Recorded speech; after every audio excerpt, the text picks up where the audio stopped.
kuptimit gjithmonë më tepër të asaj çfarë është në lojë, të siguroheni që këto reforma të bëhen, politikat të hartohen e të bëhen në mënyrë dure në kohë me përfshirjen e gjithë aktorëve, sepse kjo është vetëm një mënyrë për të arritur qëndrueshmërinë dhe rezistencën e reformave.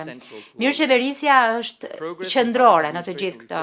Esuria në reformën e administratës publike është elbësore, jo vetëm nga pikpamja e grup kapitullit të themeloreve, por edhe për të çuar përpara e për mbyllur të gjithë kapitujt e BE-s, duke qenë se një administratë efektive qëndron në themel të një zbatimi efektiv të standardeve të BE-s.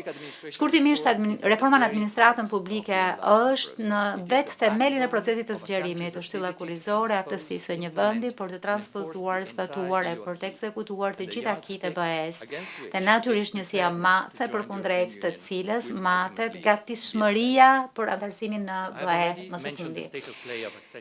Përmenda situatën aktuale të negociatave dhe nevojën për të ruajtur ritmin e reformave për të arritur objektivin ambicioz të Shqipërisë të 2027. Kapaciteti i administratës publike do të jetë kyç në ruajtjen e këtij ritmi dhe në lundrimin e sfidave që shtrihen përpara. Dhe përtej reformave, ajo çfarë do të pritet nga administrata juaj publike në momentin që Shqipëria bëhet anëtare e BE-s është sa vijon.